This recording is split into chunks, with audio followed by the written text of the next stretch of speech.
told me just a good story. He said to move on and keep going. Imagine we had one more life, one more shot at sunrise. Erase everything, start with new eyes. Don't break the same tragic goodbyes. Wanna dance one way.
Kept a coffee cup on my nightstand. Not to reminisce, just a reminder to never go back to the life we shared. Anytime I'm feeling the urge to look at a picture, oh, I get so confused. 'Cause I swear I am so over you. My mommy told me that we shouldn't worry. Daddy told me just a good story. He said to move on and keep going. Imagine we had one more life, one more shot at sunrise. Erase everything, start with new eyes. Don't break the same tragic goodbyes. Wanna dance one way.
One, two, coming off the top, y'all know how we do. Listen, I'ma drop a freestyle you can cherish. I'ma send a shout out to the host named Eric. Yo, he's never on some average shit. You know Eric, he stays loud and passionate. I'm about to break it down for y'all with the clever song. Yo, shout the host named Thomas, cause he's never wrong. Yo, shout to John, you know that he's smart and quiet, unlike my freestyles, which cause a riot. I'm about to do it like this, cause the people love me. Shouts out to PHP, the ugly. It's called ugly cause it's not professional, but I'm about to come through and bless it with style. So let's do it when I'm spitting, I perfume the room. Yo, the segment of the show is called Doom and Gloom. That came from Thomas. Yeah, can nobody go beyond this? I get the mic and then I'm about to keep it like a promise. Yeah, and y'all know we fill them up with anguish. We talking about the PHP, the programming language. About to break it down, no exaggeration. What do y'all do for a living? Web applications. Okay, I can dig it. My words spray tight. They getting together on the Thursday nights. Yeah, when it comes to rhyming, you can call me the new dude. I spew true lyrics while y'all broadcast on YouTube. So let's get it. You know my lyrics are major. All up in the comments, they got plenty of haters, but they doing what they doing. Keep it ugly. We ending every show with the saying it's lovely. Let's go. Hey, shout out to y'all. Peace to the whole squad, man. Hope your channel is doing real well on YouTube. Hope you guys are having fun. And it was an honor and blessing to do this little custom freestyle for y'all. Hope you enjoy. Stay up. Yeah. Come on. Hey.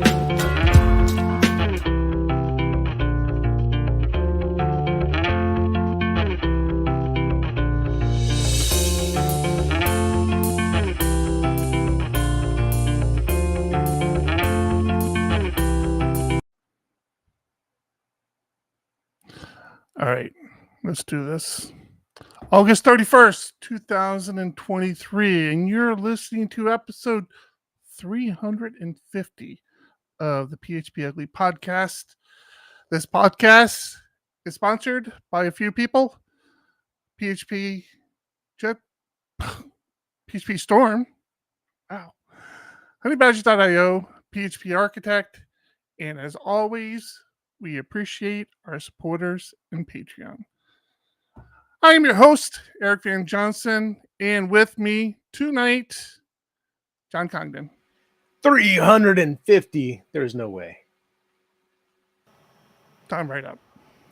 I support PHPJet. Hi. Hey, I think PHP Architect should have a jet. I agree with you, Tom. We're working on it. we're like 0.03% of the way there. See, I'd be happy with that, actually. JIT? Are you talking about the JIT compiler, Tom? PHPJet. What's it? What's a PHP jet? You were saying. He's making fun of the opening, the flubbing of JetBrains. Just teasing you. Giving you a hard time. That's what he does. Just get criticized every time. Yep. I mean, that's what doing the podcast is for. Get away from your family and get some real critical time in. I did an abbreviated version of the intro today, gents. You did. Which I was shocked by, considering it was 350. 350. We're 35% of the way there. Oh, God. God, that's hard thing to think of. Wait, what? I got to do the math on that. That's too many. Isn't 7 it years, I know, isn't it at 1,000 we're done? So we got like 10 more years to go. Oh, jeez. Well, I mean, we're starting to escalate the rate of conferences. You had one conference in the first 5 years, and then after 7 years, it's been 2 conferences.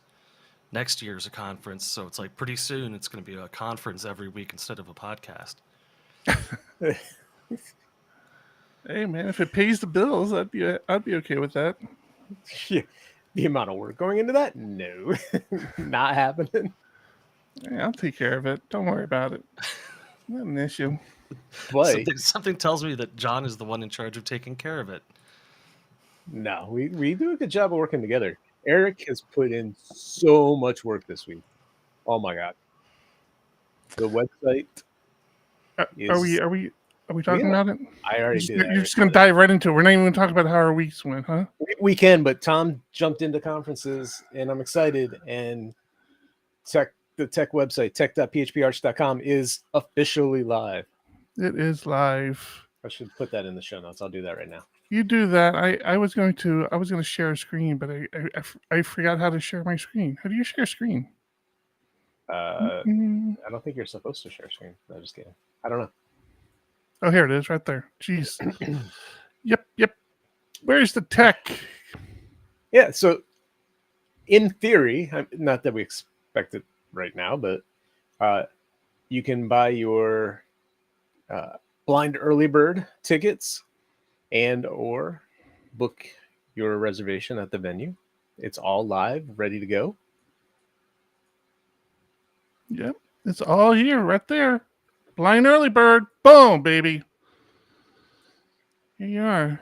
You could be the first to buy your ticket for PHP Tech 2024. So I do have a funny story to share if we're going to go ahead and just dive into this. Yeah, I want to hear your funny story.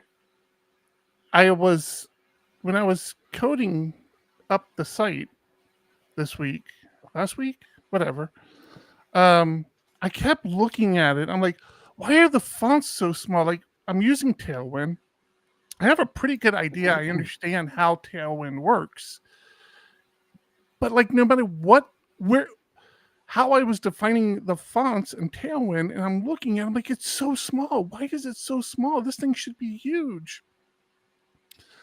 And so I just kind of shrugged it off and just kept plugging along. And then I told John yesterday, I'm like, hey, I think I'm about done with the site. I'm gonna go ahead and release it probably tomorrow. And he's like, why are the fonts so big? I'm like, what are you about He's like, do you have any feedback? I'm like, it's fine, but the fonts just seem a little big. Like, if that's the way it's got to be, it's the way it's got to be. But yeah. So I'm like looking at, I'm like, what are you seeing that I'm not seeing? Share your screen. And he shares his screen. I'm like, why are those fonts so big? So I looked at my stupid. I had zoomed out of the browser, so I was at 80%. My browser was at 80%, and yeah, that's why everything looks so small to me, was because of that. So yeah, thanks to John, I didn't release like old man website. I honestly thought that might have been what it was. You're like, I don't want to have to strain my eyes to read this thing. No, it was, yeah, I just zoomed out at some point, and I zoomed out on the production and my local test environment because they were looking the same to me. Well, and I realize why now. I realize what happened. You know what? Now that I think about it, I know what happened. Son of a bitch. So what happened was this little section down here is, little testimonials. So every time it loads, you get a testimonial from somebody. And I wanted to make this a Livewire component so that it would just refresh every 30 seconds. And I did. I made a Livewire component and refreshed it every 35 seconds, and life was good. But it boinked my whole header section. Like, I lost all this header. I'm like, wait a minute, what did I do there? Something's very wrong. So I'm messing around with it and I can't figure it out, and I just decide, okay, I'm just gonna comment out the Livewire component and see what happens, and I do, and everything works. Now understand, Livewire, Tailwind, these two shouldn't be clobbering each other. Don't know why they were, but they shouldn't be. So just for giggles, I converted the component to a Laravel Blade component, which is, I copied the exact code from the Livewire component to the Laravel Blade component. So the only thing I didn't have in that situation was I didn't have the ability to do the auto refresh, which was the whole purpose of it. So I didn't have the wire pull 30 seconds. But just to make sure everything else was working, so all the same CSS was in there, all the same logic was in there, how it was being handled was the same, and it worked. So right now what you're seeing is the Laravel Blade component, but of course this doesn't refresh in that scenario. And if I switch over, matter of fact, now that I say that, I think I actually left that Livewire component commented out in here. So you actually, I think you were trying to say you zoomed out. Were you trying to see both this and the header at the same time? Is that why you zoomed out? So what I had done is I tweeted screenshots to Caleb and see if they had any idea what was going on. Like, why was I seeing this? Somebody from the Livewire project reached back out to me. It wasn't Caleb, but it was somebody else, and gave me some ideas. I'm like, wow, that's actually really smart, because you can tell certain areas of your website to ignore Livewire components. So they were like, yeah, tell your header to ignore Livewire components. If you're not using Livewire in your header, just tell it to ignore Livewire components. I'm like, that's brilliant. That's absolutely brilliant. And so I did that, and it didn't work. And Is Yeah, it just a version of Livewire that only includes the JS and CSS if you have a component on the page? yes. So you think maybe adding the component there pulled in CSS from the Livewire defaults, that just removing the component even though it looks exactly Well, no, because I was using Tailwind as my styling of the blade component, the blade section of that component. So I didn't have any. Yeah, no, I don't think that was it. And still, why would that have impacted the header stuff? Well, if it's bringing in a style sheet and it has the same style names, it could impact it. Interesting theory. That is an interesting theory. Yeah. So it was Livewire 3, Laravel 10. I mean, it's all latest, greatest stuff. Interesting thought. Let's look at it tomorrow.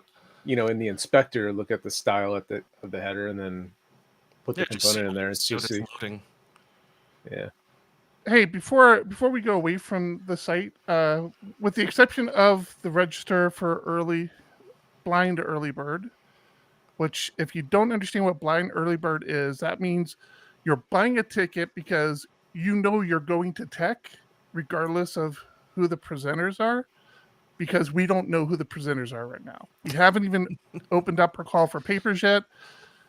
This is the lowest the price is going to be for like people just come in and buy.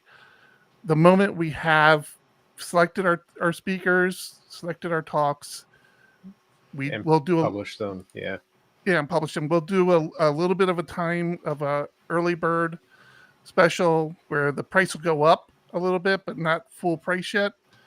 And then, of course, we'll eventually get a full price. And John and I fight every year about when that should be. John is very generous about early bird. But where I was getting, besides all that, you want to tell your bosses this is the cheapest also. But besides all that, there's two important spots here. I mentioned call for papers. If you go over to speaker section, it says coming soon. But more importantly, we want to encourage people to submit talks. Even if you have never talked at a conference before, let us be your first conference. If you've never talked at a user group, that's a good place to kind of get your feet wet. But don't be scared. Submit a talk. Give us some ideas of what you want to present on, and we'll help you through it. But if that interests you, if you are a seasoned presenter and you want to submit to PHP Tech 2024, you can drop your email in here. It's a little MailChimp thing. And the moment we do call for papers, which will probably be very soon, we're not looking to draw this out much longer. But the moment we do get that all put together, we will email everybody who submitted on this list that it is open to submit talks. And the other important thing, after you get your boss to buy you a blind early bird special, although honestly, if your company buying it, just make them pay full price.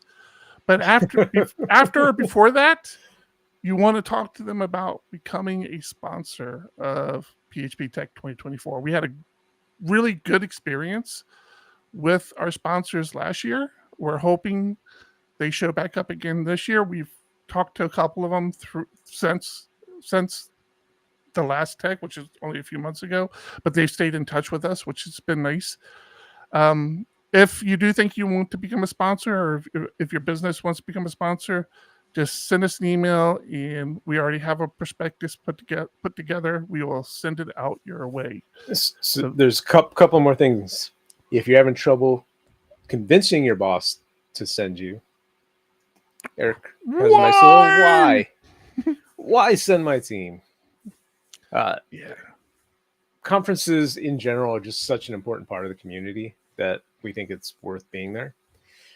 But Creasy asks, what about a talk on non-web-centric PHP tech? I would like to give a talk on fibers and async. Please submit. I would love fibers. Awesome. Yes, I would love fibers. So while it's a PHP central centered conference, it's really a web conference, right? We deal with a lot of different web technologies, anything that will make a PHP developer's life better. You know, fibers and async sound awesome as a topic. Anything you're doing for work usually leads to a good talk if you can, find a niche there. But yeah, it could be on anything. And we often have quote unquote soft talks, things that aren't about PHP at all, but are still, geared towards making a developer's life better. Last year we had a good one on what was it, touching the grass, let your feet touch the grass. I forgot the actual title of touching talk. grass. Yeah, touching grass. Yeah. So doesn't have to be PHP specific. The majority have to, but not all of them.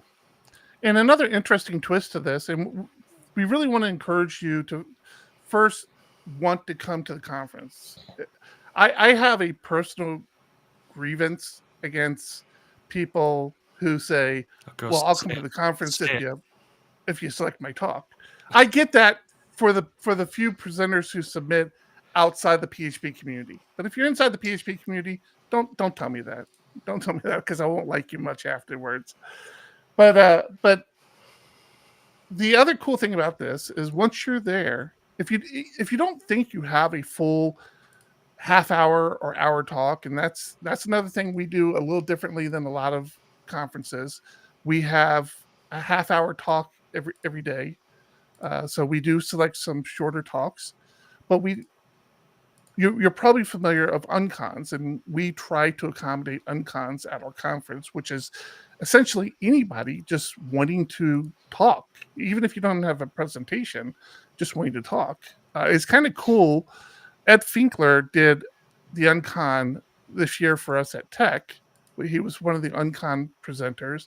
And then I noticed he's a keynote speaker at Longhorn. That felt kind of good. I mean, I know we didn't have anything to really do. We it wasn't because of us. It's nothing we did except give him an opportunity. But yeah, it was cool. To say that that's 100% on me. I did that. Yeah, I'll take full credit for that, especially if money's involved. Ed, you hear me? I need my percentage. So yeah, PHP Tech, baby, back at the same location in Chicago from this year, and it should be fun. With one exception, if you were upset last year that you did not get breakfast and you stayed at the hotel, we worked that in this year. So if you stay at the venue, you get to breakfast partake. Is included. Yep. Good one. And probably more important, I don't know, that's probably a pretty big one, John. I keep forgetting about that one. I need to add that to the website, actually. That's a good one. Our breakout rooms are bigger next year as well. So last year we had smaller breakout rooms because we just weren't sure what the turnout was going to be. And it turned out the turnout was really well.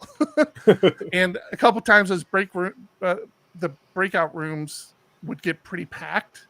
So our breakout rooms now will be twice the size. Essentially, we will have all four of the rooms. I forget what they call them. Chicago Rosemont. We renamed them anyway, but yeah. Yeah, so we'll have all four of those rooms, which will basically break down to 2 breakout rooms. There's this exception where we're kind of thinking about where we're going to put the uncon, and depending on how things go, we might split one of the rooms one of the days, the last day.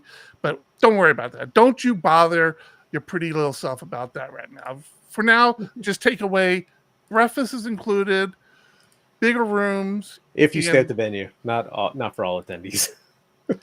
Now, is the venue going to fill up the same way it did last time? I forgot about that. Wow, what? John. I missed what you said.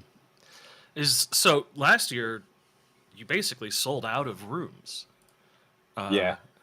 Are you taking extra account for that this year?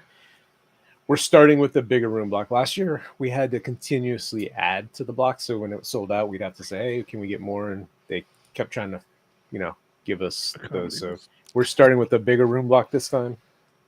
hopefully we get to add on to it again. Get that executive upper floor treatment. And that is also available as of today. You can book your room today. That go to the website, go to venue, and book your room. It's $160 a night, I think. And it should be fun. I was excited about that. I still am excited about that. It's going to be now the grind starts again. Like, I feel like we just got over this, but yeah. Does Champ know? Because he did so much of the hauling work last year. Literally the heavy lifting last year, right? Champ was, Yeah. was the muscle. Yep. All right. Yes, Tom. But before that, let's get to one of our sponsors at least. Let's talk about honeybadger.io. Folks, Tom Rideout here, and let me tell you, if you think listening to PHP Ugly makes you question my coding skills, you should see my actual code.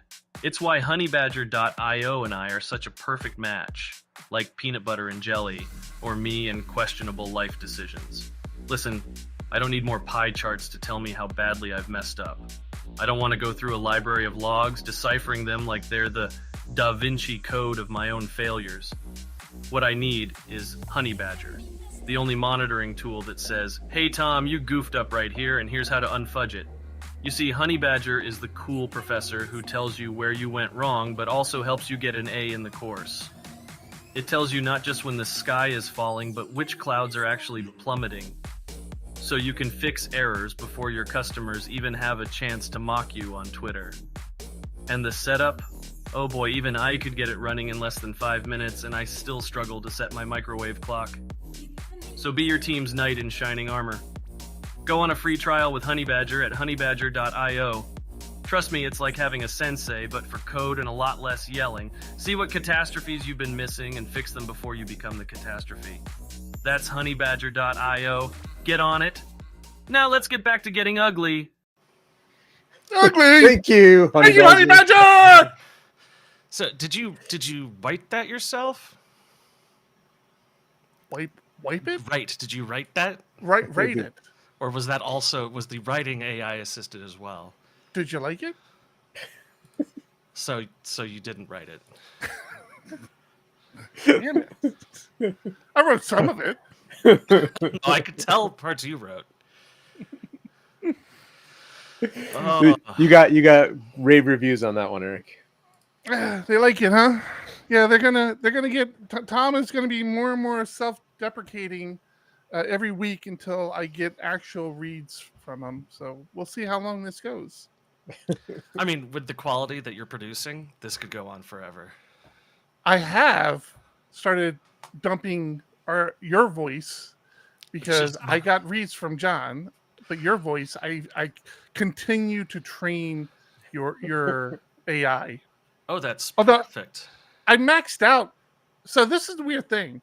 I maxed out the training of your AI, but I don't understand what it's telling me because it says, "Hey, I can only train off of, I think it was 25 files." I'm like, all right, well, you have the voice and I see the ability to delete those files. Can I delete the files and give you more? I don't understand what you're telling me. I don't think so. But why? I mean, it has a algorithm of your voice. It doesn't need those files anymore, right?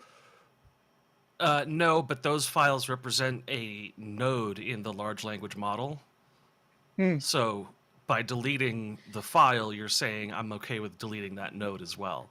So I think that's their way of charging a premium for their service, which is if you want more than 25, then you have to, add in new nodes. Because really, I mean, all it does is it takes the file you've got, breaks it down into components, and then stores those components as a indexable large language model. So you can delete components, and when it tries to make a new voice or a new recording, it just doesn't have those to reference anymore. But everything's from scratch every time. That's why you didn't have the AI avatar this time, because they wanted me to buy more credits, and I'm like, Nah. Nah. I mean, you've got what, a 3080 video card? What's Yeah. your video card? 3080? I don't know. Sure. 3080, 3081. I don't know. I need one of those. You can get this stuff running on your NVIDIA cards. All right. Now you're going to make me look at what my NVIDIA both- you cards both. are. You guys keep talking. No, you both. John's have got a bigger super machine than I premium have. ones. John's got a Well. bigger machine. Yeah, but now you got to take time to figure out how to run it and train it and That's have it all. literally my running. hobby. It's learning how to do things other people have already done and will do for me for free. I was looking at hosting my own single sign-on solution. Of course with you a- were. With a system called Authentic. Sightminder, baby. And it's fun, but it's difficult. I mean, I've gotten into some I have a cool stuff like reverse 2080. reverse proxies, stuff like that. I love reverse proxies. I use the hell out of reverse proxies. People thought I was making that up when I was introduced to it at the enterprise I was working at, and when I was out in the real world and I mentioned it, they're like, "What?" I'm like, "Yeah, a reverse proxy. What the hell is a reverse proxy? All right, you know how a proxy works? Yeah, reverse that." So the trick for reverse proxies is that it really only works with web servers because Mhm. web clients send the requested domain name along, or the complete requested URL along with a request. So a reverse proxy can take that apart and forward the request to an internal machine based off of however you want it to parse that. But you can't do that with other services like SSL or something like that. So the reverse proxy is just sort of for exposing subdomains of things that I want to show or access to externally. Well, it also works really well with Docker. So It's- you can have Docker forwarding its port to multiple 8080, 8087, 8080, and then your web server, you just configure all the domains. They don't have to be subdomains, but they can be. And it just, the outside world looks like it's hitting port 80 for all that stuff. And it's just your Nginx, so reverse proxy. Your audio just went weird.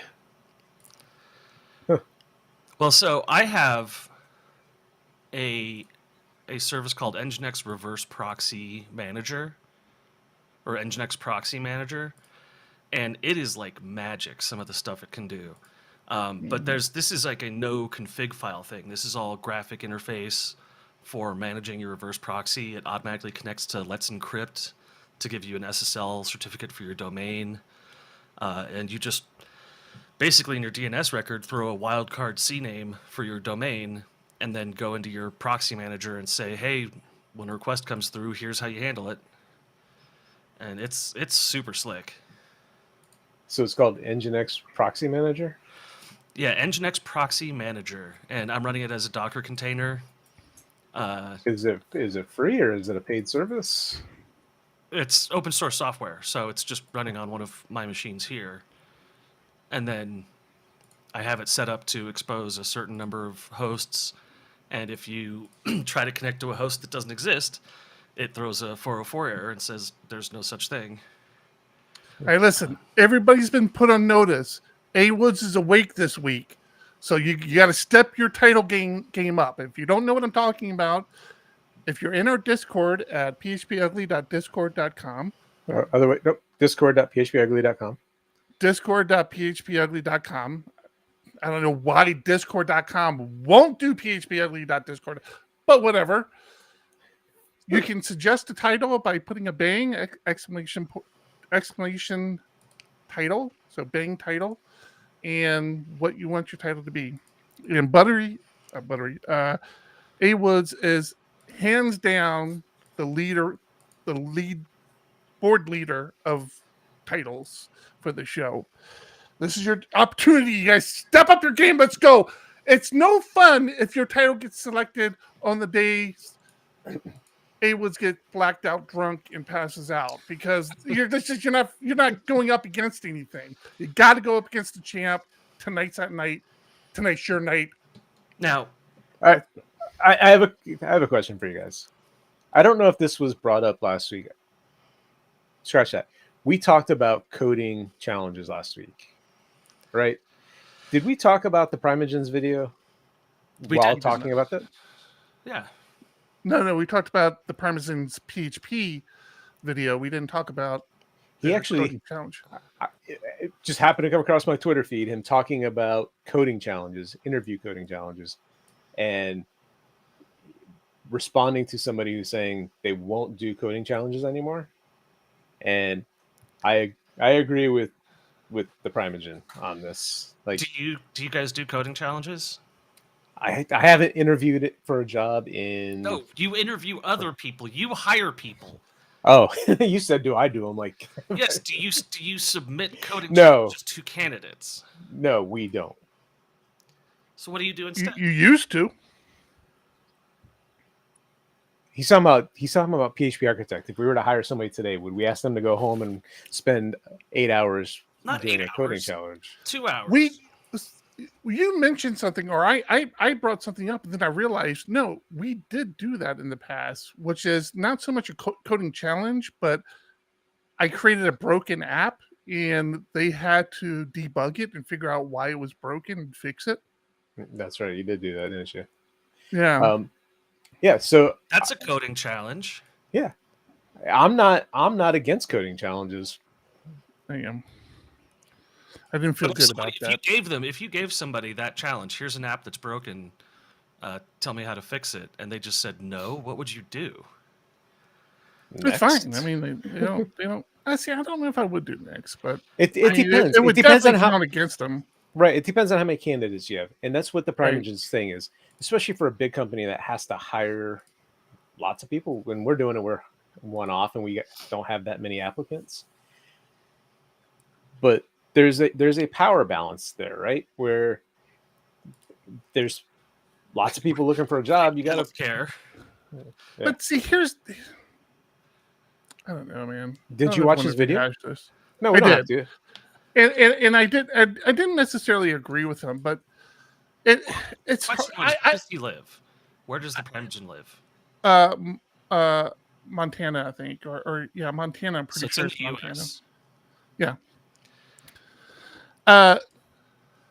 First thing, it's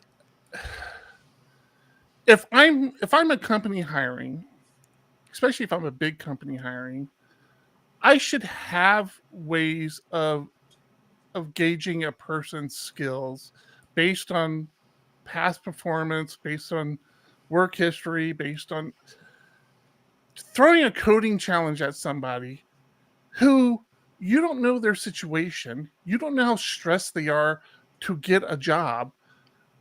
It just seems shitty to me. I just don't feel. And honestly, if you told me, hey, here's a coding challenge. This is like the last step of the interview. Here's the coding challenge. You nail this. You pass this. You get this working. You're hired. Like, don't just be giving coding challenges as a way to weed people out. That's bullshit, dude. No, don't do that. And it just, I don't know. The Primogen had valid points because basically what they said is, if you're gonna be on some high horse and not do this, there's 10 other candidates that will, and they're right. But that's just like saying, don't go ask for a salary that you think you should be valued at. Ask for a lower salary because somebody else will. It's like, no. I've 100% had people who talked the talk and had great resumes and could really pump themselves up in an interview, and the coding challenges came back so amazingly bad that you're like, did you even try, or did you just get high and fall asleep? Okay, but here's the thing, and thank you, A-Wood, South Dakota, not Montana, but it's kind of all the same when you get to that area. It's fun. Here's the thing. You sit there and say, they can talk themselves up. They can give you a clean resume.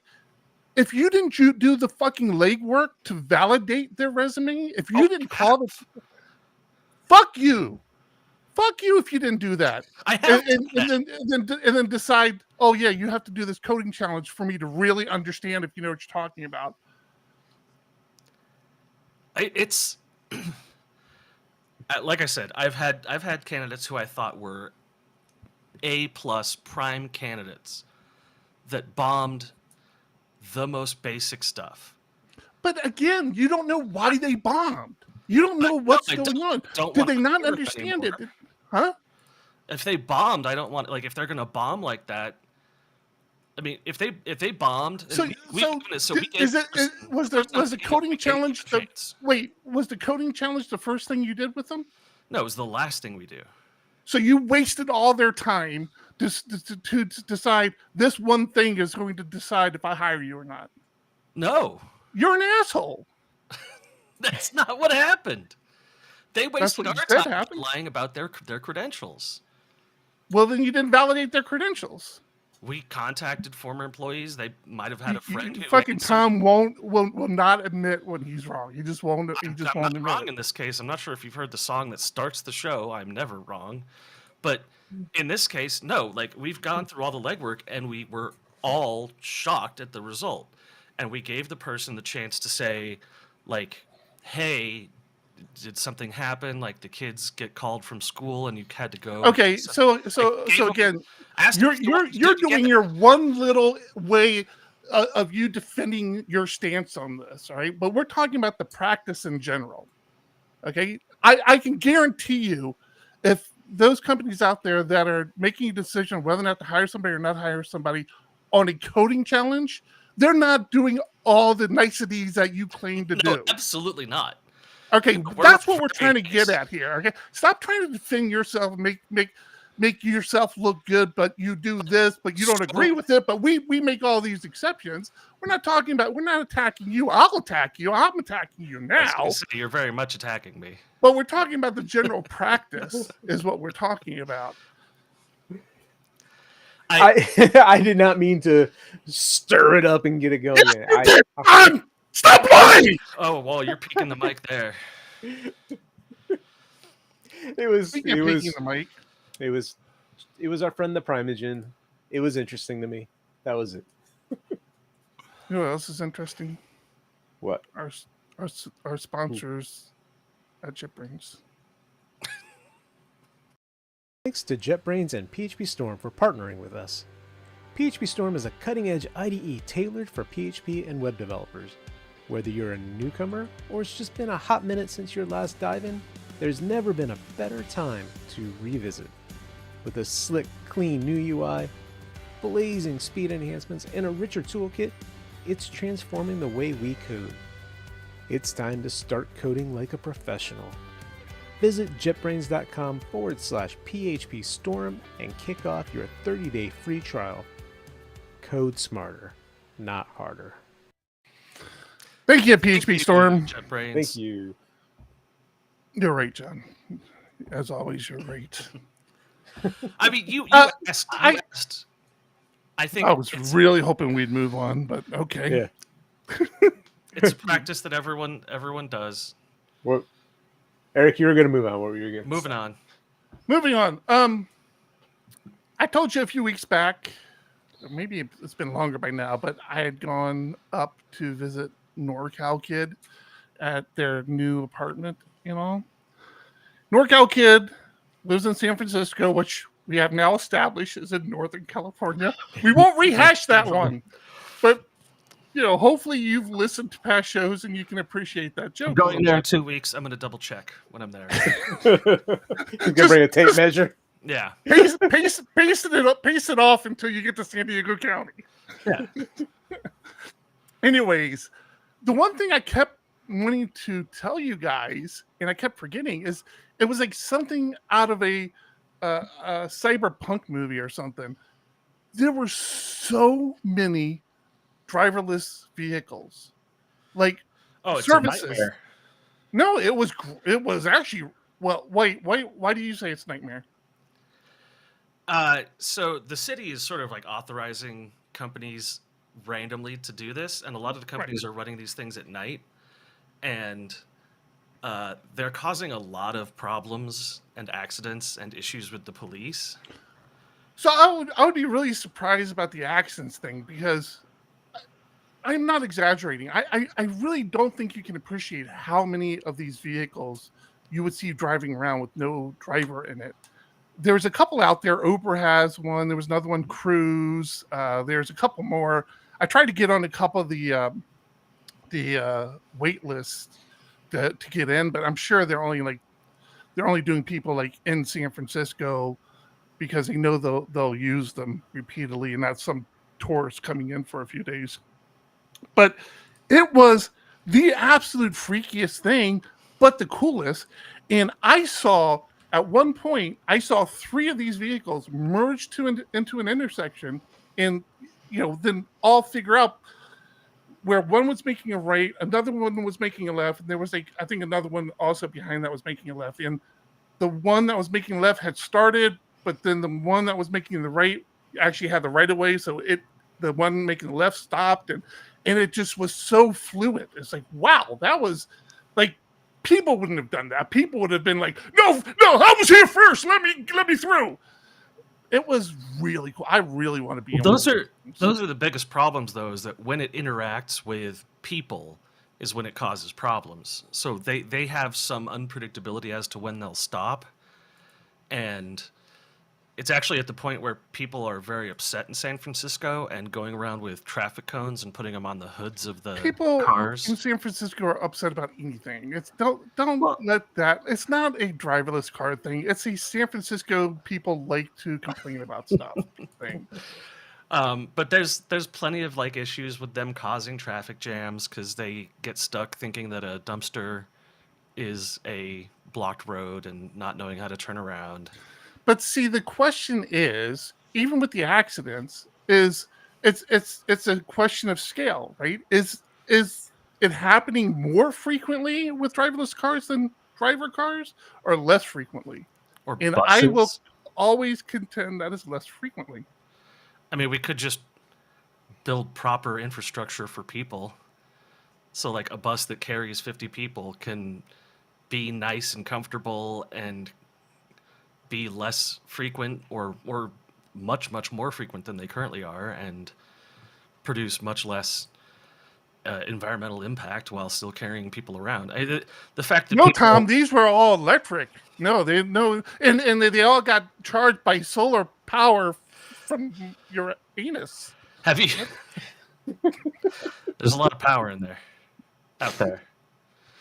Have you seen that firefighting departments are having to buy these new tanks for electric car fires? It looks like one of those giant mobile dumpsters, but they just put it over the car fire, and it sucks the oxygen out and then sprays water inside of it, and it just completely like contains the car, because these car fires can burn for days or weeks even. New technology, new problems. You have to figure out how to solve that. Never going to change. Right. Yeah, I think the driverless stuff is cool, but You're it saying seems there's like fuel on the innovation in the wrong batteries direction. to last for days? There's enough chemical reaction in the batteries to last for weeks. Wow. No, it's weeks. No, years actually. So Tom, there was, there's a electric car burning in Phoenix for the past 3 years. Well, tires do it burn too, for a Tom. long time too. Richard Hey, Hammond. I'm sorry about this. I am so sorry. Uh, If you are a subscriber to PHP Architect, first, props to PHP Architect for being a sponsor of the show. Thanks for the hat. I do appreciate it. Although it's the old logo, we will have to update that. The August edition is now in your library locker. I don't know what we call them, in your account to download. So go grab it today. Just cut me off. Just Because you just keep talking about it. So I have to pull the ripcord somehow. So that's how I do it. See, this is what I like to do. Is I like to talk in a place where my voice actually isn't even accounted for. So that's why I've started voting on rfc.stitcher.io. Have you guys been to this yet? What was it? rfc.stitcher.io. What's he doing So, now? It takes all of the open RFCs that are available for PHP and just gives the community a access to vote on something. So the pipe operator right now is 145 yes votes, 55 no votes, but these are all just theoretical votes that are actually counted by externals in any way. It just Is there a gives Trello card on this? yeah. Okay. It just gives people the opportunity to voice their opinions on all of the RFC things that are coming up. But it's sort of a chat room for people saying why this is a good idea, why this is a bad idea. That's separate from the internals resources. So it's a nice little site put We together. actually have Sarah Goldman in our Discord. I've seen them post a few times. I'm curious, Sarah, if you're still with us, what is your well, that's not it. What is your opinion of this? Were you aware of this? And do you have any thoughts? They already said no, hadn't seen it because they have karma. It's true. Karma is an important thing in the PHP internal world. So they don't need this public open RFC voting thing.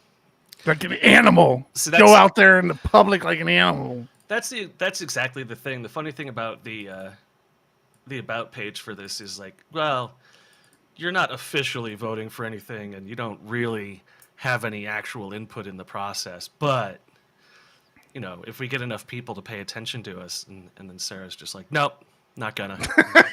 Not interested. Not gonna happen. Joke's on you. We don't care what you think.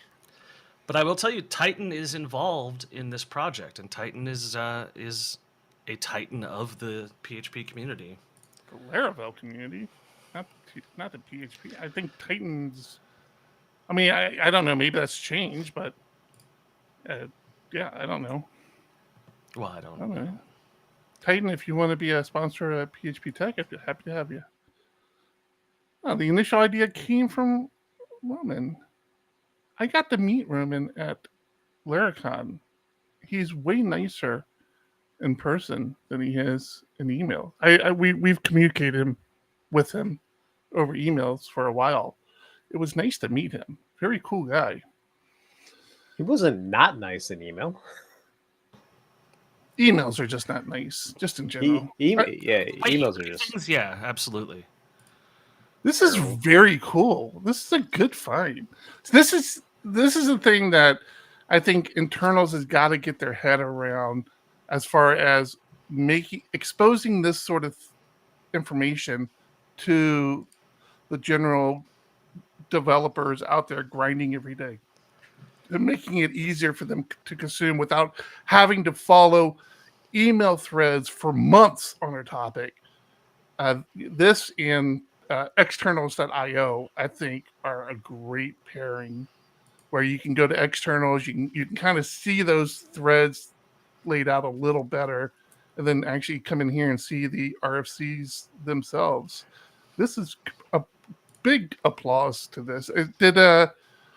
What's the Stitcher IO guy? Brent's, isn't it? So is this all Brent's doing here? I would assume so. I mean, he works at JetBrains, so that's probably how Roman got involved. So yeah, this is very cool. Big congrats on this one, man. Wow, this is really good.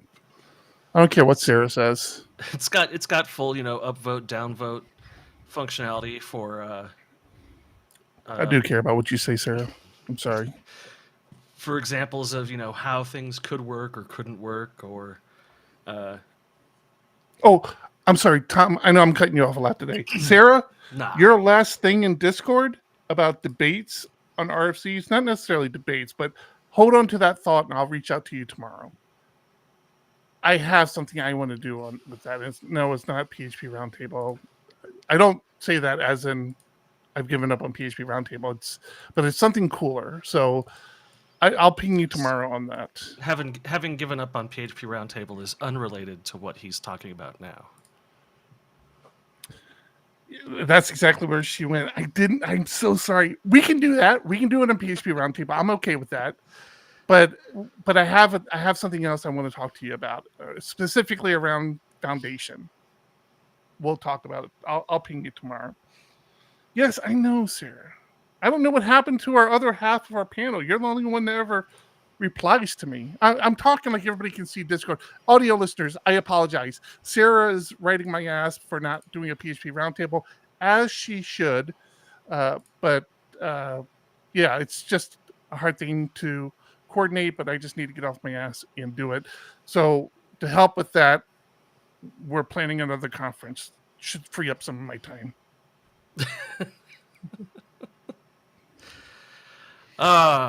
You make things sound so much more difficult than they really are. I've seen the hours he puts in and the crap he's been doing, especially this past week. I understand no time. You know what else I we were realized? We were up late last night working on the site, trying to get that launched. Like midnight or 1, yeah. So the site for tech is Laravel.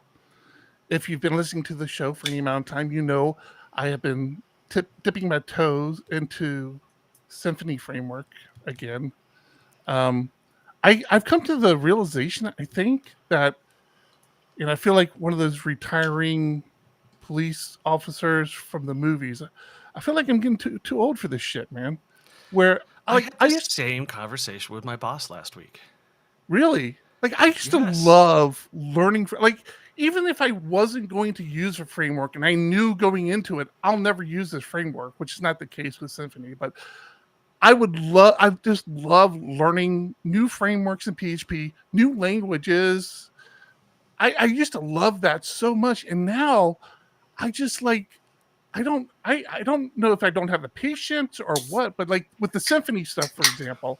So I am rewriting PHP Tech TV currently in Symfony. Don't know if it's going to happen or not in time for 2024. I'm feeling better about it now, but I was getting over the hump over the weekend of just getting Tailwind deployed and configured and working on my Symfony app. Tailwind, nothing specifically about Symfony. It does factor in how the assets are built and things like that. But the frustration I was feeling, I'm like, I used to love doing this stuff and love figuring it out. Right now, I'm just like thinking, okay, if I could have rewritten this 4 times over in Laravel already. I was getting so frustrated with just the whole process. And it's not Symfony's fault. It's not Tailwind's fault. It's just like my mind is like, I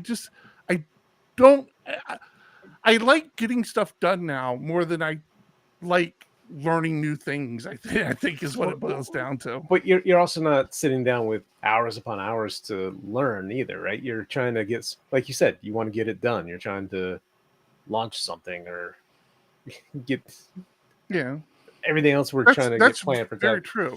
Trying to get the magazine out the door. I mean, it's constantly something. And I don't have I'm not pair programming with somebody with Symfony. Not that I did that with the other things I learned, but it's just like I feel like a lot of Laravel together, though. I mean, like not when we were learning it though. We have paired programmed in the past. Sure, but I mean, when we started the Laravel user group, that was when both of us were like, "Hey, we've been sitting here sending messages back and forth to each other about this cool Laravel feature. Let's just make a group out of it," and it did great, at least initially. But I think we were one of the first. I think there was like 2 or 3 other Laravel user groups when we started. I'm sort of taking on some management stuff, some code reviews, and even doing some project management stuff where it comes down the pipe, and it's been looked at by everyone except for someone with incredible technical depth on it, and so it gets approved all the way down the pipeline, ready for the sprint, and then I look at it and go, "Oh my God, what are you doing?" So I spent a lot of time doing that, and then this task switching between coding and doing code reviews and approvals and stuff like that. It's sort of like now I have to decide which one I like doing the most and drive my career in that direction. And the architecture stuff I've done in the past has been where I've been the most satisfied. And I think bug hunting JavaScript is easily last place for anything I ever want to do.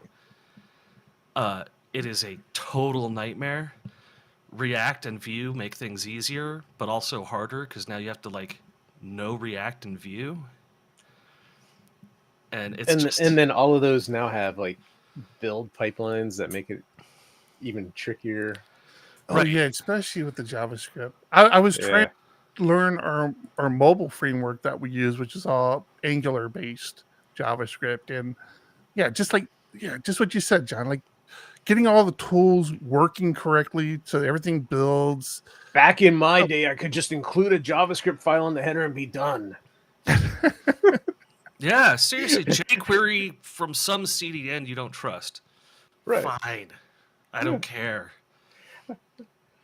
15 JavaScript files, no big deal. It's all just a bunch of functions anyway. Oh, I don't want to be Picard. Now I got to figure out Vite or Vite or whatever it is, and Vite.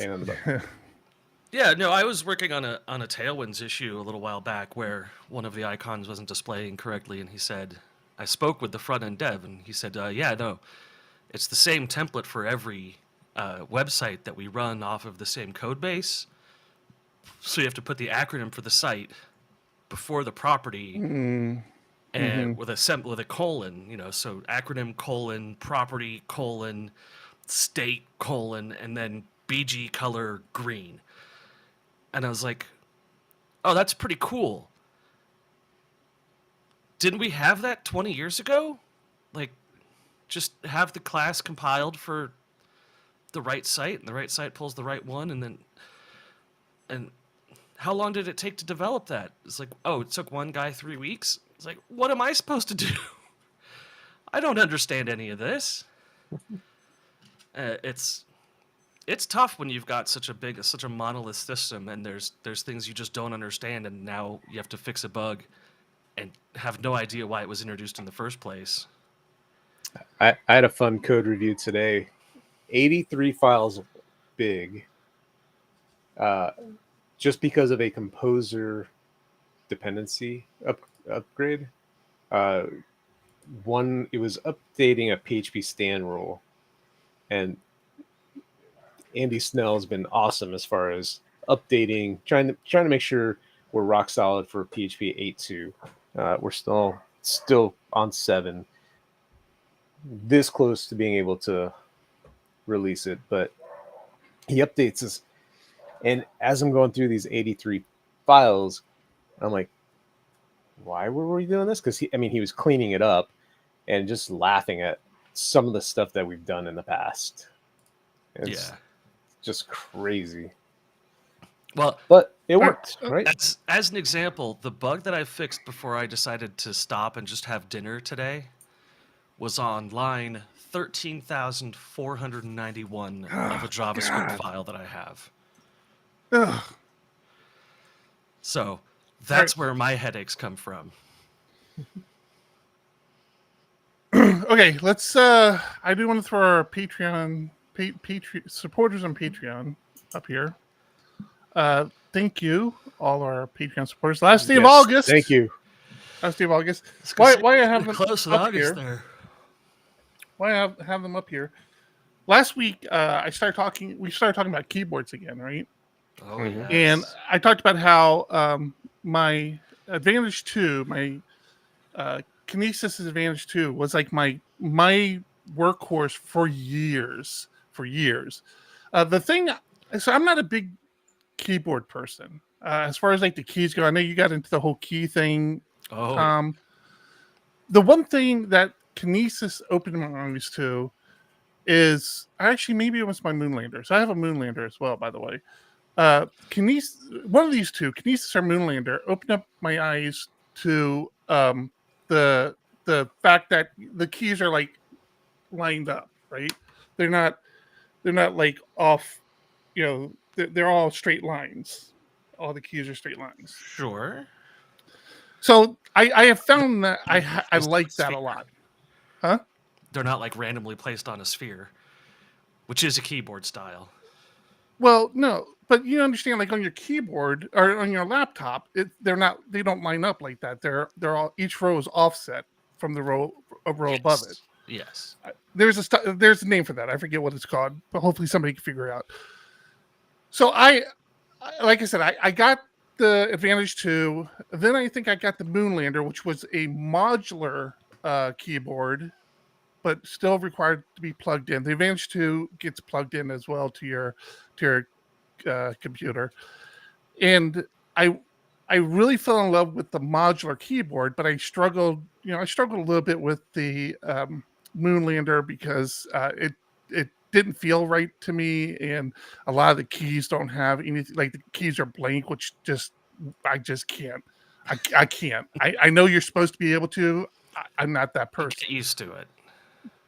But then Kinesis came out with the Advantage 360, which is a modular version of their Advantage 2, and I got the Pro version, which is Bluetooth.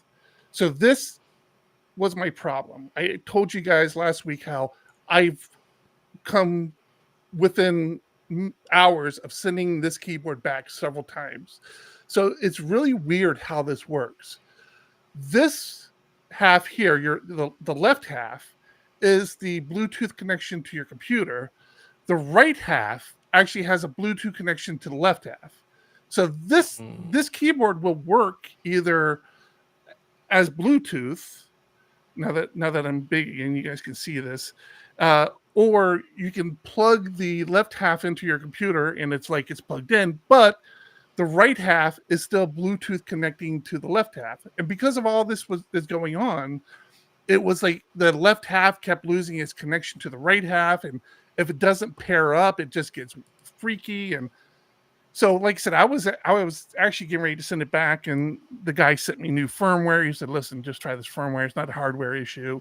Try the firmware," and it worked. I will say, if you are a good typist, you probably don't want this keyboard, because I'm not a good typist, and I see the lag when I really start getting into a groove typing. I can see the lag of the keystrokes. It's very minor, but I cannot see use them. Bluetooth for anything for that reason. It is always bad.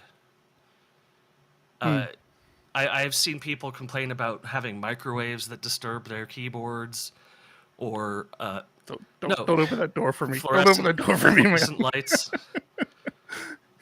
Like office lights will screw with Bluetooth. And I've had some Bluetooth earbuds, and I hate it. I hate it every time. The pairing process is always a nightmare.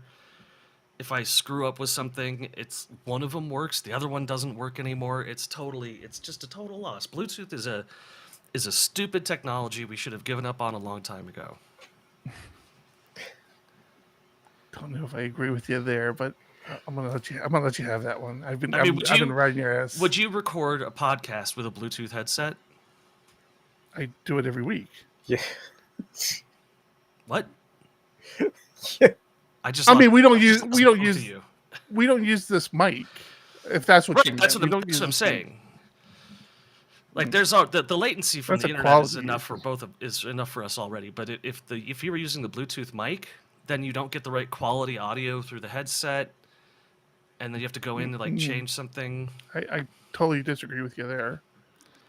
But As that's soon as I switch to using the mic on this thing, it goes to hands free instead of headphone mode, and it Right. sounds all sounds sorts of messed terrible. up. Yeah. And that's depending on the Bluetooth version on the headset and on the phone or the computer, and the level of the operating system you're using. Like old Windows can't do it, or go into Linux and get a custom BlueStack. It's all dumb. I hate it all. Technology is the worst. I'm replacing all the smart security cameras I got. Complete waste of money. I'm replacing all those. The future's dumb. I ordered my prescription refill online, and they were like, "Hey, if you want to check on the status of your prescription refill, then create an account." So I created an account after I had, ordered the prescription, and it's like, "All right, thumbs up. Now log into your account." Log into my account, and it just reloads the login page. No error message, no nothing. And this is not like a small company. This is Safeway. What does this have to do with Bluetooth? I'm saying everything is terrible. All the smart stuff is terrible. Websites seem to be getting worse. Like, my wife can't get into one of her bank accounts. tech.phpArch.com. That's awesome. And my wife, this is so amazing to me. My wife said she took our son in to get a new cell phone, or to replace his old cell phone, finish the plan or whatever. And she tells me later, "Oh, it was such a pain in the butt. You didn't have me on the account as a primary user. So he had to go through the process of resetting your password and letting me set the password and then doing this." And I went, "What the fuck are you saying? You saying you just walked into the AT&T store, said I need to switch the phone number and SIM card on this phone, and they're like, 'Oh, you're not the primary user,' and you were like, 'Please,' and they said okay and changed my password on my account to your password that you just entered in on a tablet at the store?" And she's like, "Yeah." And I'm like, what the fuck? Is this still a problem? How is this still fucking happening? How is this still happening? She SIM swapped me without even knowing that it was a technique or how to do it. She just did it on accident because the guy at the store instructed her on the process. I'm blown away. This happened last week. I could not believe what I was hearing. Changed the level on the plan. Changed a different SIM card on the phone that she had just gotten on my account, on my loan. like totally shocking. It is, everything is getting dumber. I don't know what to do about it. And yeah, like bank websites that don't work, pharmacy websites that don't work. I'm dumbfounded with how broken things are. Please, Honey Badger, save everyone. Give it to them for free for a week and tell them to fix their shit. Every website seems to be broken. I don't know why. I already did that ad. You just this is terrible waste of a segue segue. for help. I am begging you. Have you guys not had this problem where you go to a major website and it's just like, yeah, shit's broken, sorry? You know what drives me crazy? I'm not trying to segue off your thing, but kind of leading to that. I had this recently. It was something with the business. Oh, that's what it was. Where we host our domain, or not host our domains, where we buy our domains. We're using an old account that I had back in the day.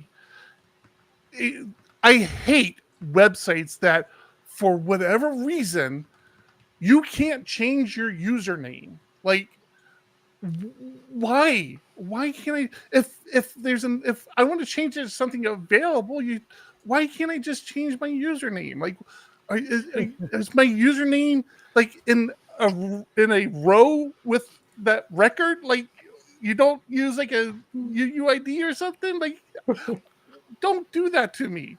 It drives me nuts. I had that recently happen to me. I'm like, good God, I just want to change my username. What do you mean I can't change it? I mean, some of it's old stuff running on COBOL that like existed before incrementing IDs existed. So it's like literally your username is tied to all the records. Right, exactly. Because they didn't want to tie the ID, the primary key ID, because they use a sequential ID and didn't use a UUID. So they're like, well, what if we have to? You know what we'll do? The usernames are unique. We'll just tie the usernames to everything. wait, people want to change their username? Well, we can't have that. But the thing that gets me is changing email addresses. Like, that should be, to me, a security red flag. Like, when someone changes their email address in your system, an actual human being should look at the account and see, like, why did they change their email address? I've And done it so many times this year. well, yeah, sure, you have the reason of, like, you changed company names, or Mm-hmm. you got a divorce and it's not John and Mindy anymore. It's sadjohn@hotmail.com. That's a different story. Stop giving out my email address. Damn it. Don't dox the guy. What's wrong with you? I just, I know what that means now, thanks to my kids. I think with all of the focus on how it's getting harder to use some of these tools that are coming out for PHP, the thing that's getting missed is that basic functionality needs to still work. And like one of the big things that I see is these transitions to stuff like React and Vue, where like in React, if you've got a syntax error, that page is just a white blank screen that has nothing on it. And like, that's if a bad character somewhere can do that, you have completely fucked up your system. So Sevi asked if we have any thoughts on HTMX. Yes. God. I've had that tab open for weeks on my computer. I like what I'm seeing. This was one of the things people had suggested to me to replace Livewire in my Symfony applications. And it is, I had a few things suggested to me, and HTMX is still kind of leading the way. I have it when I get to a point where I need to reach for it. That's probably the first thing I'm going to reach for is HTMX. It looks very appealing. If you don't know what it is, it's like, I don't know, it just makes JavaScript easier for people. I guess kind of what Livewire did for Laravel. I don't know. But it just makes JavaScript easier for people. This is the first I'm hearing of it. I threw a couple of links in the show notes, and I will do some research. You are a good man, Charlie Brown. I've heard it referenced twice this week in regards to, hey, we're changing to a different standard. And then someone immediately comes up and says, also, the next standard we're ready for, so we're going to be changing to that in 5 weeks as well. So learn Vue now, but then start learning HTMX because we're going to be switching to that. And then once HTMX is done, we're ready for real-time, WebAssembly. So start learning that. And it's like, WebAssembly. I've we been just hearing stop? that one forever. Yeah, this looks. Did you see the Go ahead. sponsors down there? Yes, JetBrains. I saw JetBrains. Okay. The thing I like about this is they're not trying to do everything. They're like, hey, these are like the very simple things that like a lot of people try to do in their application. Let's just make these things easier to do, and let's not try to do every edge case out there that JavaScript handles. Or I love that. I love this. I love that about this. It's just some very clean, things that So- like idiots like me have just don't feel So like doing. was that delete doing behind the scenes a post, and then if it gets back at 200, it automatically removes the row? That's pretty slick. Yeah, you would have to look at the code to verify that. But yes, I assume it's. I mean, it was posting. It looked like it was posting to a URL, and then I'm assuming if it gets back 200 is when it actually removed the row from the UI. I mean, I can inspect it while it's running. You don't have to inspect it. The code's here. It explains what it's doing, but I don't see it requiring a. It's It not was even right there. Yeah, Go it's back. not even making a network call. Good. Go back down. Down here? Down. Yeah. HX delete equals, I'm assuming that's a URL of I'm deleting this resource. It's going to post to that endpoint and then remove the row. The request responds with a 200 status. Oh, look, it even says it right there. Yep. Yeah. Yeah. This Sevi, this looks very, very cool. I've had this. I've been looking at this for a very long time. Probably Is it- probably one of the things I'm going to reach for. So is it a library you have to install, or is it supposed to be Mhm. automatically? Is it part of browsers? No. It's on a CDN. Here it is right here. But yeah, you have to include it in your script. So that's all it is. It's not something built on the browser. It's a good question though. No. Yeah, this looks very cool. Check it out, John. You would probably love this stuff. I also included a video of HTMX in 100 seconds. So Oh, really? I can spend 100 Infinite scroll. seconds. Look at that. Infinite scroll, and it has a little loading thing for you. Look at that. How gorgeous is that? Really? Now, what's that code look like? What's that code look like? Look at that. Look at that code. Would you look at the code? It's so simple. It's so clean. What's wrong? What's wrong, Tom? You're not happy? I just hate all of it. It's the classic XKCD, wrong which is business. there are too many standards. We need to create a standard that brings everything together. Now we have too many standards plus one. It is just This another. is not a standard. You keep saying CGI standard. was all the rage. in our industry moves like that, Tom. It's how this. It's why we are where we are today. Let me off. I don't know. I don't like this ride anymore. All right, John has not said anything about the time, and I have to applaud him for that. Even though I Been shockingly few complaints this episode. did not do my normal 10-minute intro. So we're gonna wrap it up for episode 350. Hey, look at that list of show notes we got. It's more than normal. That's on you. If there really are a lot of show notes, because I've been really bad at that lately. All right, that's it. If you're watching the live stream, actually, if you're listening to the audio podcast, head over to our YouTube channel and subscribe to our channel. But you can catch the after show antics, shenanigans we do at the end of every show that we don't put on the audio stream. So besides that, that will do it for this week. I'm Eric. I'm John. I'm so tired. Keep it up. Keep it ugly. 1, 2, 1, 2. Coming off the top, y'all know how we do. Listen, I'ma drop a freestyle you can cherish. I'ma send a shout out to the host named Eric.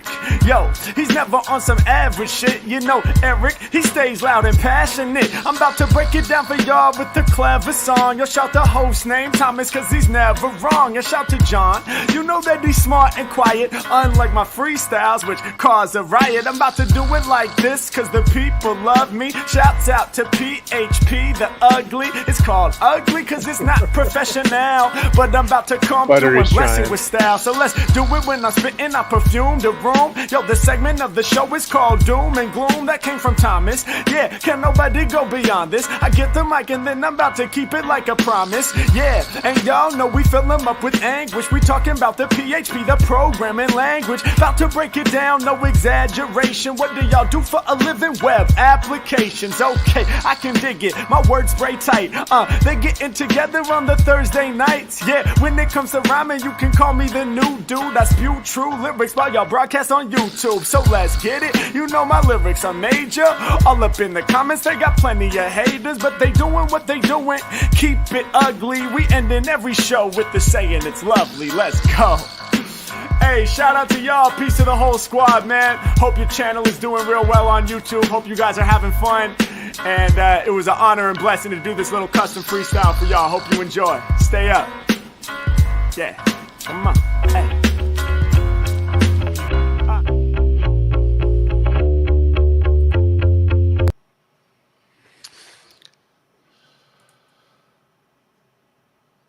That was a good one. It wasn't as funny as I usually am. You were down. You were definitely a downer. Yeah, I'm sorry. I usually have like a couple beers, get myself in the jokey, upbeat, happy mood. But I've recently discovered I'm lactose intolerant. As most people are. Extremely. It's not most people, it's 10%. Ooh, yeah, kill that. Yeah. Let me try pretzel. It's frustrating. I love cheese so much. Like, so much.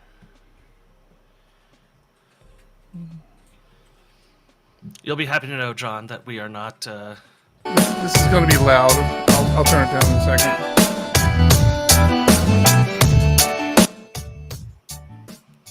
Experts estimate that about 68% of the world's population is lactose intolerant. Of the world's population, yes. But America, Caucasian American is 10%.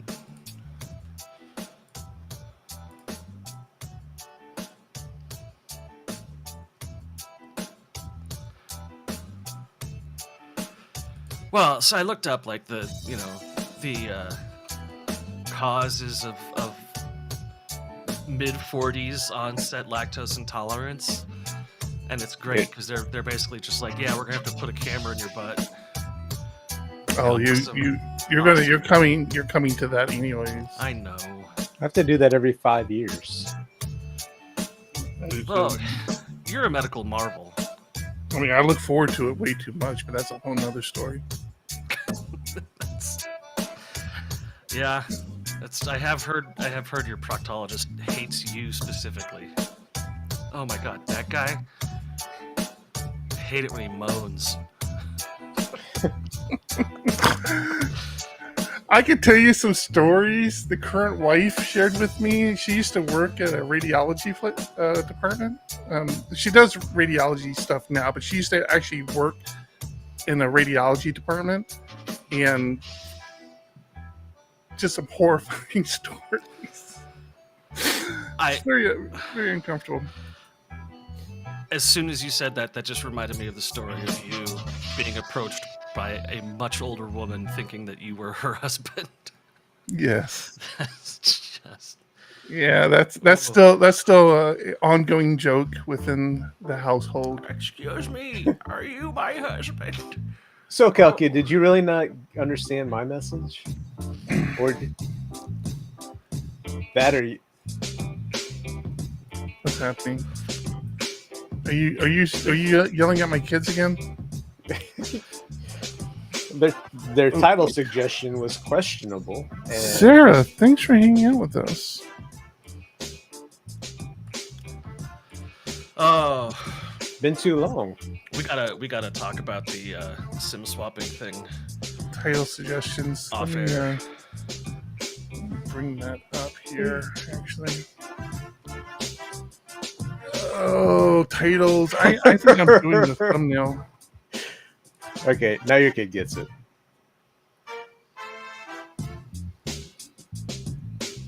Okay, I'm missing it. What did I miss? Don't worry about it. You don't want to know. Okay. I mean, it's my kids, and now you got me a little bothered about it. Well, when you go look at the titles, you'll see. Why is this not working? Warp drive titles. By the way, if you don't have warp drive on your terminal, you're doing life completely incorrectly. Just FYI.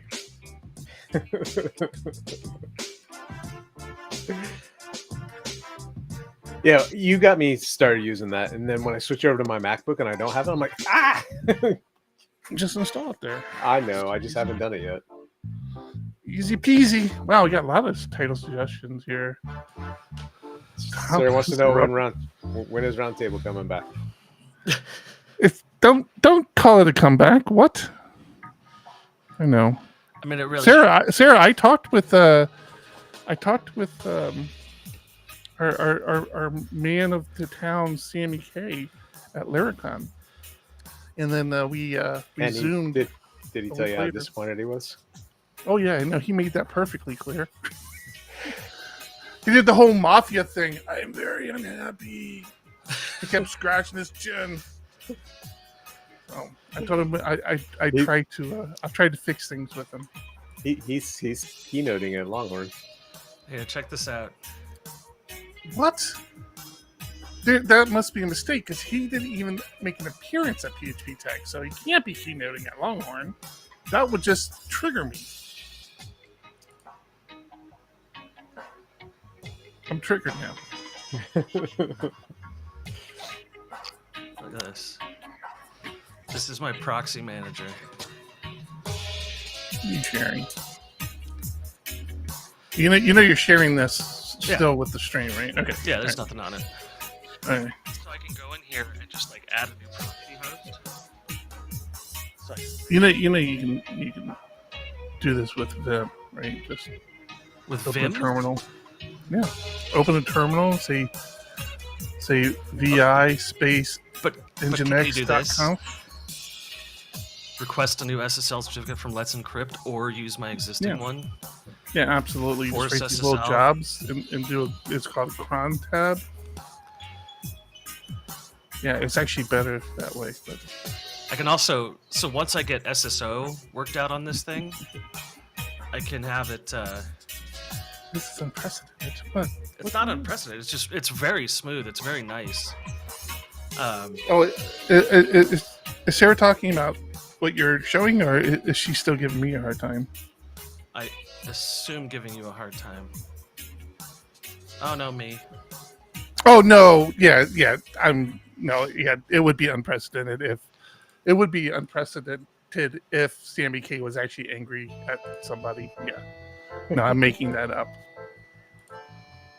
He told me to say that. No, Help me! Sarah was saying that she saw Sammy, and Sammy said he was mad at you. He was so really angry at you. That would be unprecedented. Actually, it's not. People being angry at me is actually pretty par for the course. So, But Sammy being mad at you? I mean, I would consider it a milestone, but yeah.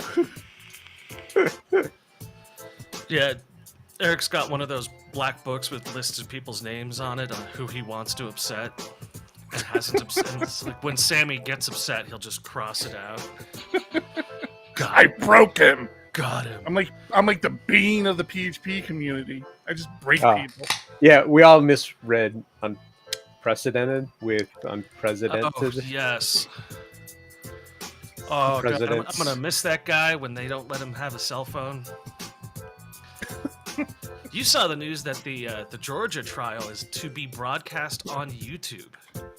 Yeah. The judge said that it was going to be live streamed. Yeah, that was pretty cool. You guys got it. You got it. First thing, this is you can get a hunker down for a very, very long time, but don't get your hopes up. Reverse Tom proxy. Comparing machines. Oh, that's because you said earlier.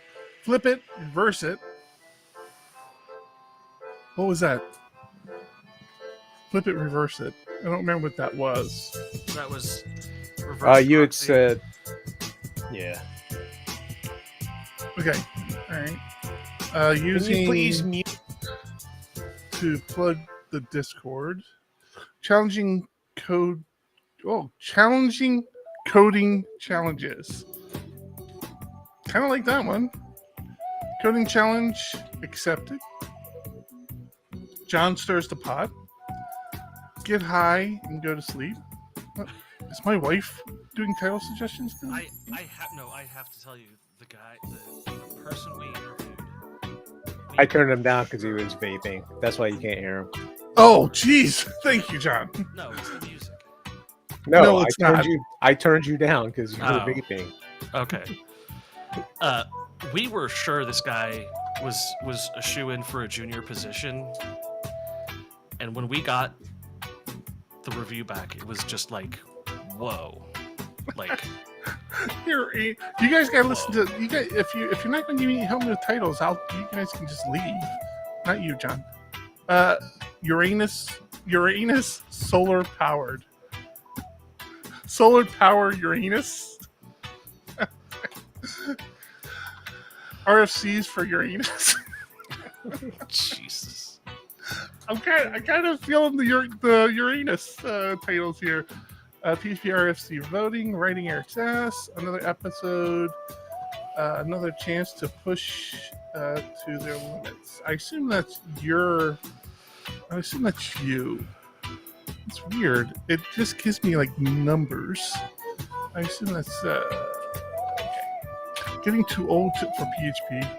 Ooh, that's a spicy thing. Yeah. Enjoy the journey. That was actually me. Buttery, I don't get what are the numbers? Oh, it's like a commit log. Wait, what? Yeah, because we were talking about doing reviews of large files. I must have fallen asleep during that time. Announcing the next PHP roundtable. Right, Buttery, you've been put in timeout. Edging you with PHP roundtable, Roman. God damn it! Stop with the PHP roundtable titles. PHP roundtable. Lost behind your penis? Damn it, Pseudo!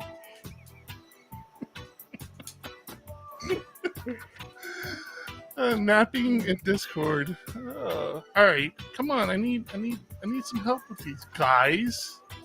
Can I put? Is there a way for me to put words in here? Wasn't there a way to do? Oh yeah, I used to have the scroll.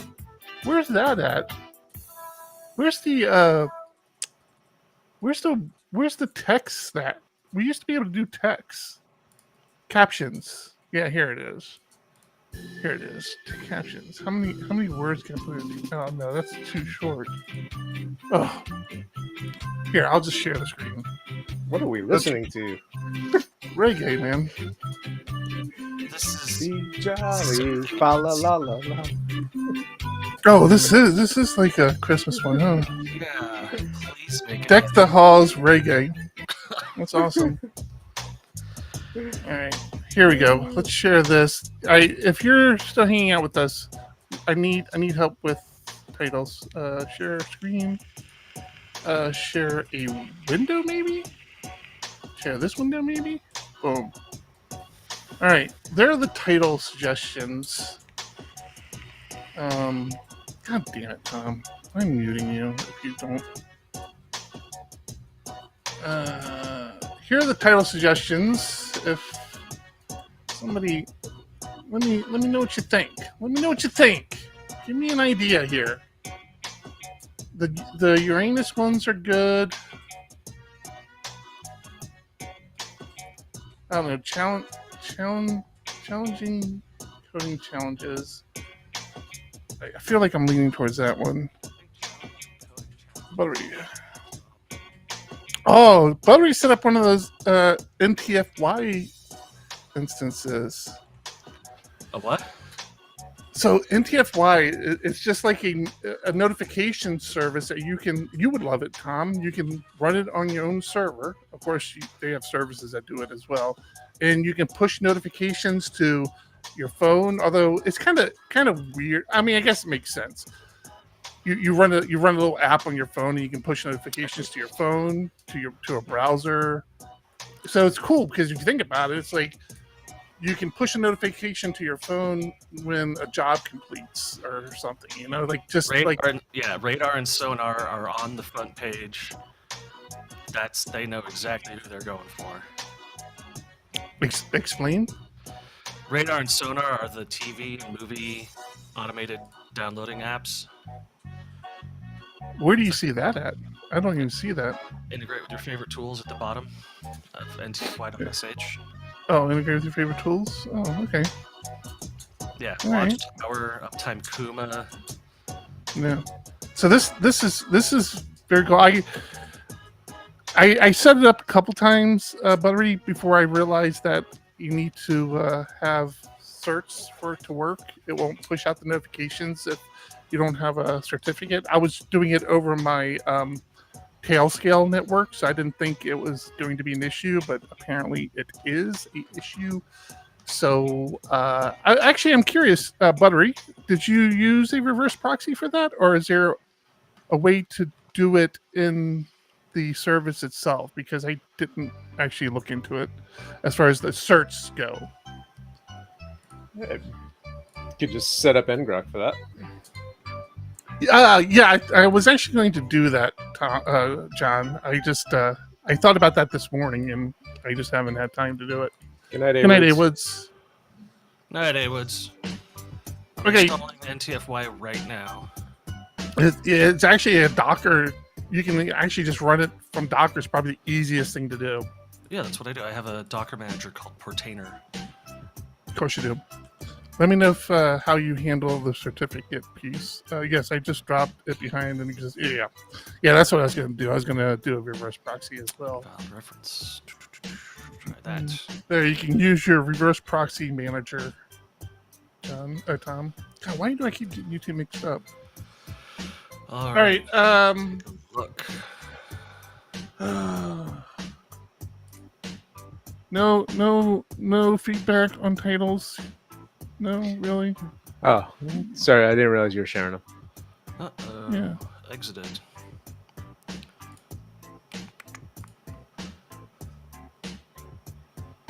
You need to do like we do for sessions for tech, not show the username until you pick it. Yeah. Oh, NTFY does not want to start. Ah. Coding challenge accepted. That's my vote. Okay. Oh, coding challenge accepted, not the challenging coding challenge. All right. I could So- go with either. I could go either way. Challenging coding challenges, but if we go that way, do you go challenging coding challenges for hire or for employment? Just to make it more clear. It's a thumbnail title. It doesn't need to be clear. Matter of fact, the more vague it is, the more somebody might actually listen to the show. Yeah, I can't think of a good thumbnail for either one of these. So I don't know. I'll figure it out. Okay, it's going to be one of those two. So Buttery, A-Woods, it's a head-to-head. Buttery, are you still here? I take bribes, Buttery. So this thing, A-Woods went to sleep. You can bribe me. Anything with roundtable. Let's see if I can. Why add are this you in still Stack. awake, Sarah? Isn't it late for you? Stack. All right, fine. I'll go with one of those, I guess. Let's see if that works. All right. Nope. You guys aren't feeling the reggae, huh? I like reggae. You guys have no. See, jazz is always the same now. I think I've listened to all the jazz in the world. I used to love jazz. Now it just all kind of sounds the same. I haven't heard anything new in a very long time.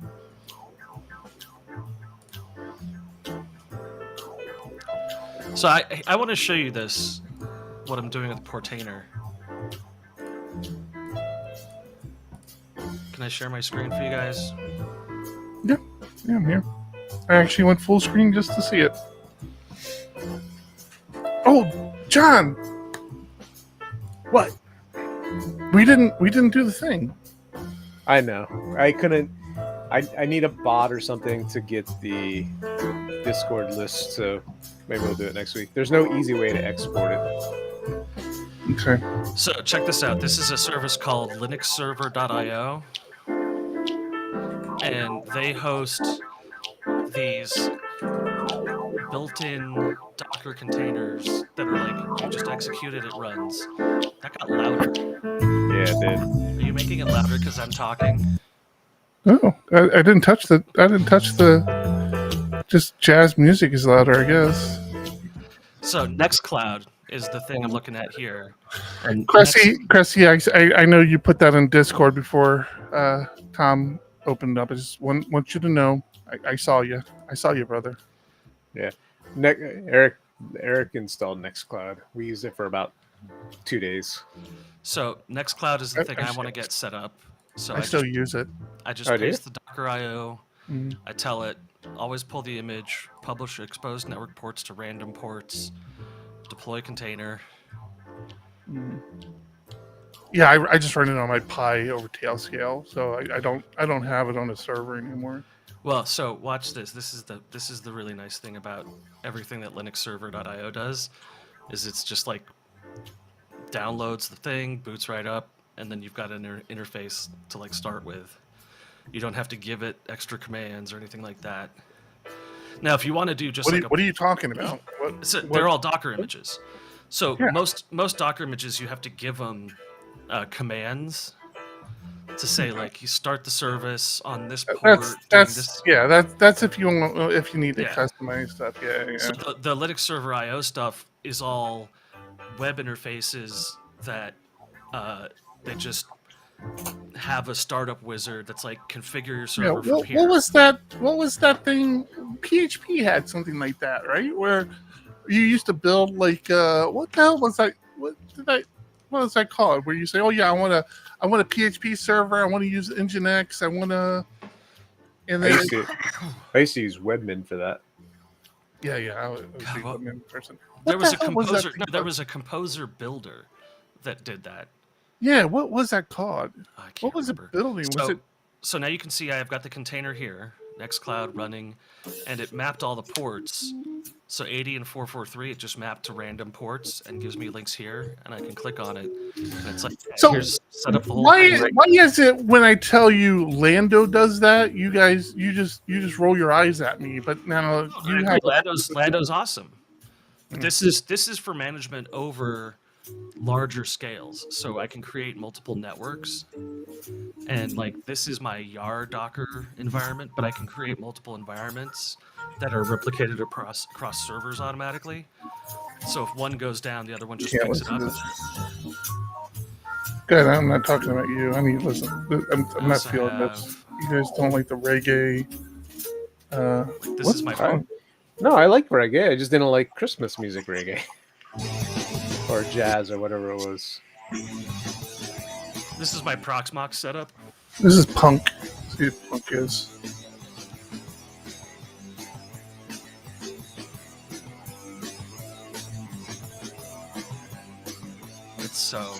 It's so fun to have this stuff.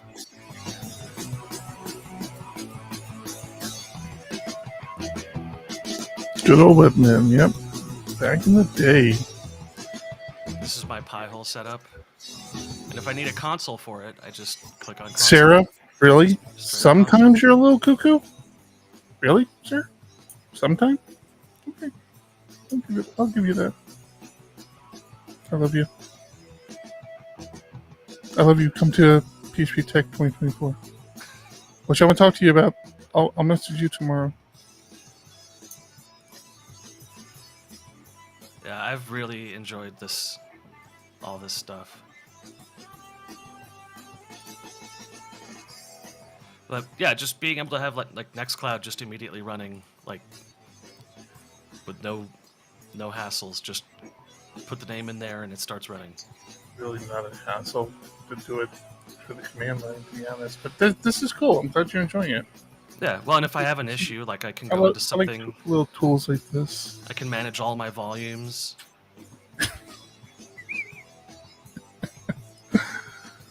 This is an enterprise tool. Thank you very much.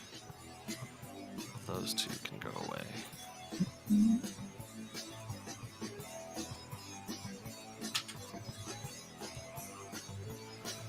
You know, John, a couple days ago, I caught myself listening to Pretzel Rocks all day long.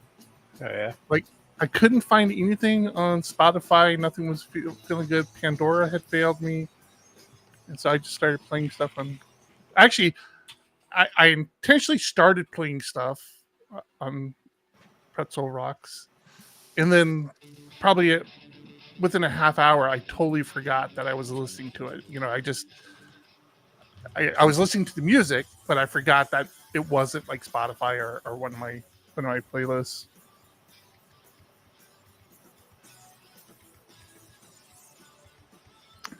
So I've heard Nextcloud has also not had a fantastic history of upgrades, but Yeah. I have not experienced that myself. I've gone through a couple of upgrades. Like I said, I run it on a Pi, a Raspberry Pi, and I've gone through a couple upgrades with very little issue. But yeah, and that might be because I use Docker is what makes it easier. I don't know. It does make things easy. I think you should also look at running Mattermost, Tom, if you like running these sort of things. What's it And called? Mattermost, it's a Slack feature by feature open source alternative. It's really pretty good. We looked at. I thought heavily about switching the team over to it. Mattermost is it's you can get that going and try to sell it to. See, this thing is, your- if I ever wanted to be your DevOps guy, all of this stuff I've learned, like I could put in an office for you guys, and you could have a full I managed. put this stuff in an office. I'm not. I'm not. I'm I've not. been working on selling learning this you stuff for short. months now. It's not that okay. I don't know Oh. what you think you're learning. It's like you're learning how to use it. Right, Software. Proxmox hosting my CT containers, and then my CT containers running their own virtualization. So like this one runs just all of my piracy related stuff. Yeah. The Put nice that thing out there. the nice thing is like you can also manage all of this stuff. So I can tell each one of these that when I publish a port, to publish it to container name dot my domain name, and it becomes available immediately through my reverse proxies. That's cool. That's like fun stuff. This is what I'm going to be working on for like my whole week while I'm in San Francisco. I think Nextcloud is it Nextcloud that's built on PHP? I think Nextcloud is built on PHP. Are you sure it's Nextcloud and not OwnCloud? Because Nextcloud is a fork of OwnCloud. Yes, I'm aware of that. I do not. I'm not sure. But I want to say yes. But I've thought that of other projects and realized I was wrong, so I don't know. What is it? Pi dash Robin.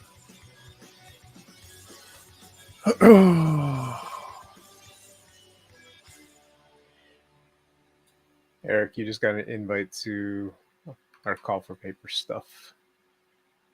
Okay. Trying to get that going. Here's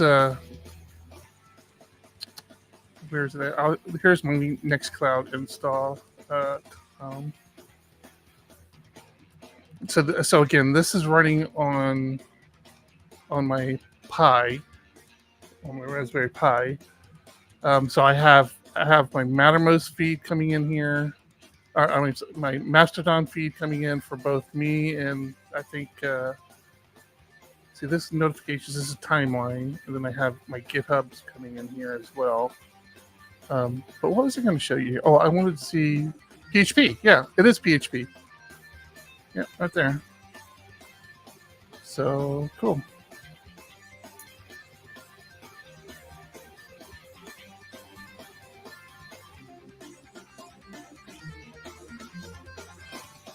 Okay, so I should have an email. You're saying you're claiming I have an email. Claiming.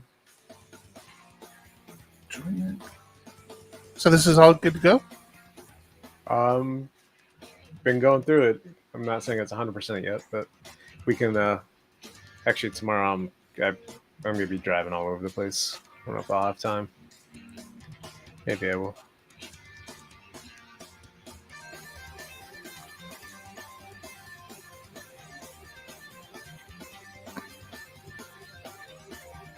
Yeah. If nothing else, we'll talk about it over the weekend or something, or Monday.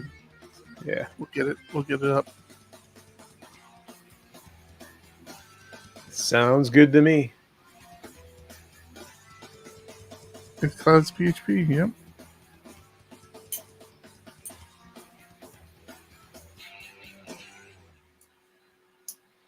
All right, I think I have to stop the stream so I can start editing. I think I'm doing. I have not. Has NorCal Kid been in Discord tonight? I think earlier. They were doing a late night adult. I think museum thing. There's a museum up in San Francisco where it's adults only and they serve alcohol and everything. It seems like a pretty cool gig. So they were probably going to be out late. I don't believe NorCal Kid was on the. No. All right, Sarah. I'm gonna take it easy. Good night, sir. Good night. I mean, it's not my fault. They're twins. I can't tell them apart. Okay, ending stream. Thanks everybody for hanging out with us as always. Bye.